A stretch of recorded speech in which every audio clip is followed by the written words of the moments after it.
Hey, welcome.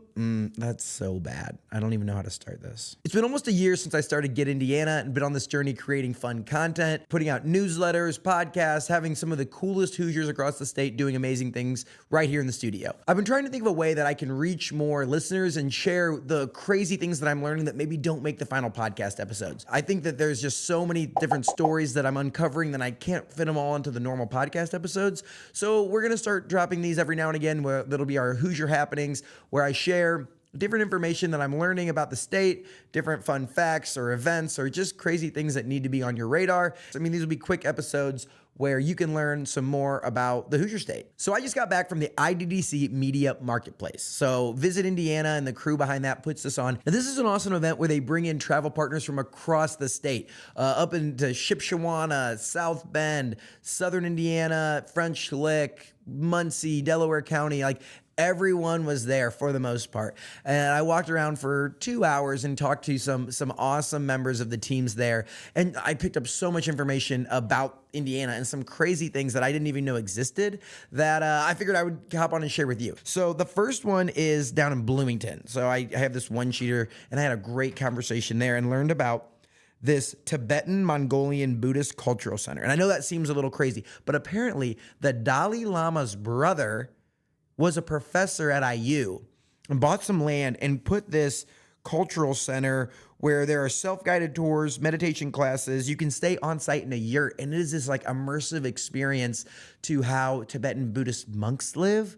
And I was asking, I was there, it's like Monroe County, tell me about it. You have Lake Monroe, the music festival scene. And this is what she wanted to talk to me about, was this Tibetan Mongolian Buddhist Cultural Center that apparently, again, the Dalai Lama's brother started this thing, and it looks super cool, and I might have to go check it out.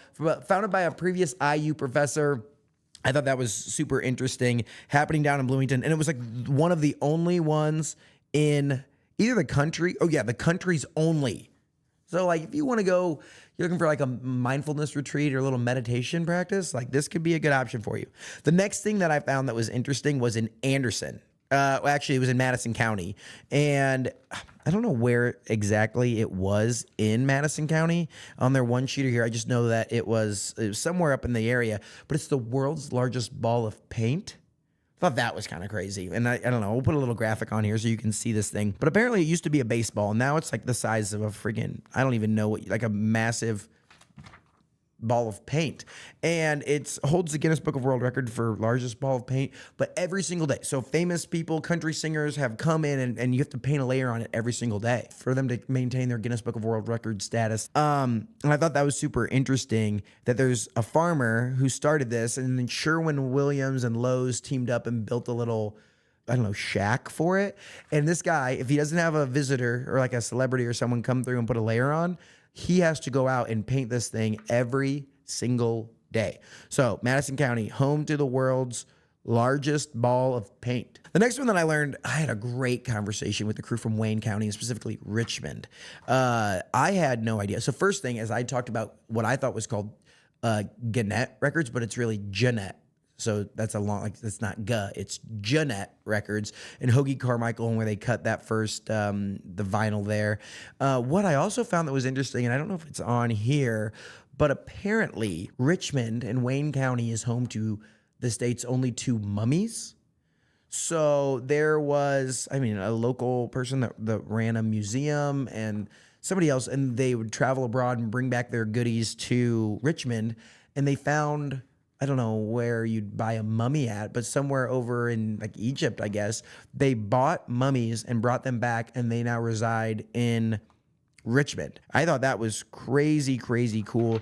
The other thing, I talked forever about Richmond. It was really interesting to see the hub of the Underground Railroad, called Grand Central Station of the Underground Railroad, was in Richmond, just north. So recognized by the History Channel as one of the nation's top 25 historical sites. The home of the Quakers Levi and Catherine Coffin.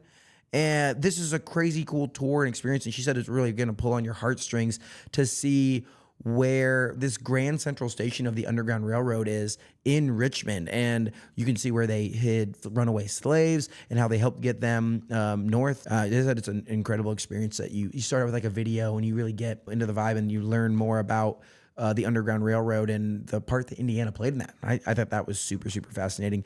The last thing I learned about was up in Shipshewana. So this is northern Indiana, Amish country, baby. That's what Shipshewana is known for. They're trying to become, and they are going to become apparently, the agritourism hub of Indiana. So they want, families to be able to get immersive farm experiences and learn more about how agriculture happens. So I thought that was super fascinating, and just their investment into agritourism. Apparently their highways are going to have farms pushed up against them where you can stop, get out, and farmers take tours of this. And so I do think that in a world where farming is not as prevalent as has been, less people spend times on farms. And that's a big piece of Indiana that I think more people could do to learn a little bit more about. Obviously, if you listen to the Beck's Hybrids episode, you know a thing or two about farming. It's been crazy. Let me know what you think about this, and if there are other places I need to go out and check out. I want to be able to create more of these opportunities to share more about what I'm learning, whether it's, a massive ball of paint in Madison County, or, the 3 or 4 music festivals that are happening in Bloomington, along with their Tibetan Mongolian Buddhist Cultural Center.